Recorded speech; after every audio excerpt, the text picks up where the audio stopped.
Shalom, Gabe Greenberg here, Rabbi of Congregation Beth Israel in New Orleans, Louisiana. We're studying the great commentary of the Netziv on the parshat Toldot, Genesis chapter 27, verse 1.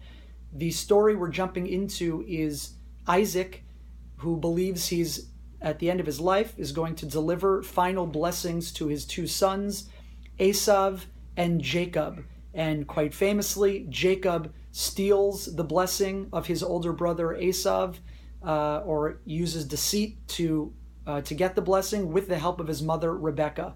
The Netziv has several questions on this passage. He has smaller questions like, why is it that the blessing that Isaac is going to give to Esav has to be given over food, as he says to his son, Aseh li matamim, make me good food. Havia li va'ochela, bring it to me, I will eat it. Ba'avor tivarechacha nafshi b'terem amut, so that I can bless you before I die. And bigger questions like, why does the way that Jacob gets this blessing have to come through deception? Why could it not have been? Why did the Torah make it so? If this blessing was deserving to Jacob, shouldn't he have gotten it outright? Also, the nature of the blessing is odd, because the blessing itself, when it's finally delivered, this is the blessing that it's supposed to go to Esav, that goes to Jacob, is a blessing rooted in the physical realm. That God should give him mitala shemaim umishmanei haaretz, dew and oil, rov dagan v'tirosh, wheat and wine. So it's really rooted in the physical, very earthly goods. Later, Jacob gets another blessing. He gets what's known as Birkat Avraham, the blessing of Avraham, meaning that Jacob is going to be the one to inherit the spiritual mantle of his father and grandfather as the leader and progenitor of the Israelites and ultimately the Jewish people. So these are the types of questions that the Netziv is interested in, and he uses those questions to help develop and show us his understanding of how the system of reward and punishment and the spiritual reality of the world and how God relates to us works. So it's really a fundamental passage in the Netziv's theology and philosophy. So we'll try to unpack at least a little bit of it. The Netziv begins by describing the fact that the world, according to him, works on the midah, the quality of chesed, which means good and giving and loving kindness. He quotes the passage in Psalms and Tehillim, Olam chesed yibaneh, the world will be built through goodness. And what the Netziv claims is that whenever someone does a good action, an action of love towards someone else or towards the world, they should do such a thing, and they get rewarded for doing that within the workings of this world. That's the spiritual structure. That's how the world was created by God. Now, we're going to bracket for the time being a very important question, which is it really true that when a person does good in this world, they get rewarded for that? Because it seems to be that not everyone who is a great person gets great fulfillment in this world. That's a very important question that the rabbis deal with in various times and in various ways, but we're really going to bracket it for now. And just say that that's how the Netziv is describing at least one aspect, one way of understanding the world. The Netziv notes that when you do good, the reward you get is built into the system. It's not that God gives you some extra pat on the back and encouragement. That's just the way the world works. The Netziv qualifies this by saying that Ha'oseh gemilut chasadim mitzad tiv'o odat enoshi, that when you do a good deed from your own desire, your own internal moral or ethical compass, or your just kind of human understanding of what you should do, ein lezeh schar ba'olam haba. You do not get a spiritual reward, and you don't get it now or in the next world, however you understand olam haba. Rather, Mikol makom yesh lezeh schar ba'olam hazeh, but you do get reward in this world. So that's an important distinction. He says when you do good from your own moral compass or understanding, you get physical reward in this world, but you don't get spiritual reward. When do you get spiritual reward? When you do chesed, when you do an act of loving kindness, because it comes from a place of mitzvah, that you're doing it, a mitzvah. You're doing it because the Torah said so. You're doing it because God told you to do so. Now, is this limited, according to the Netziv, just to Jews? I don't think it's entirely clear, but my understanding from this passage would be that the Netziv thinks the answer is yes, that there's a special reward that only those people, namely Jews, who are commanded by the Torah to do so, can achieve this type of reward. So we're also going to bracket that theological, the questions that raises as well.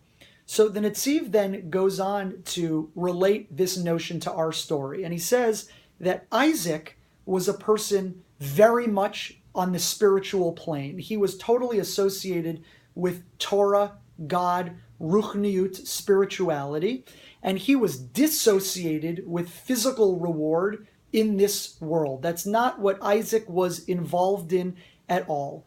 So, that's not what Jacob was involved in at all. So his father Isaac said, my son Jacob needs one type of blessing. He needs a spiritual blessing, that his job as a teacher of Torah and godliness in the world, he needs to be blessed as such. But my other son, Esav, he very much is a man of this world. He's described as Ish Sadeh, a man of the field. Now, Isaac loved his son Esav and thought he was a good man and wanted him to be blessed with that all of his efforts in the physical realm, in hunting or agriculture, should be successful. And this helps explain one of the Netziv's first questions, which is why did the blessing have to come through this hunting and food? According to the Netziv, Al kain ratzah lezachot et Esav b'mitzvat kibud av ve'em. First, he wanted to make sure that he wanted to give Esav the opportunity to fulfill the mitzvah of honoring your parents. V'yehaneh oto b'su'udah u'ba'avor zeh yagil lo habrachot. That through making his father this meal, he would tap into these blessings that really are related to the physical realm. So by being involved with food, that would heighten or sharpen the blessings that were due to Esav in the realm of the physical. Now, that had been Isaac's plan, that Esav would get the physical blessing, Jacob would get the spiritual blessing.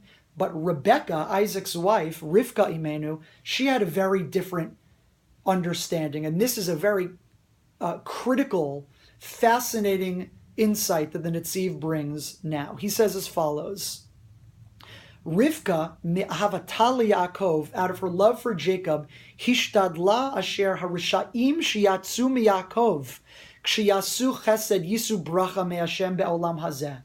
Rivka understood that maybe not Jacob, but Jacob's descendants, there would be descendants from Jacob who would not be fully Shomrei Torah u'mitzvot.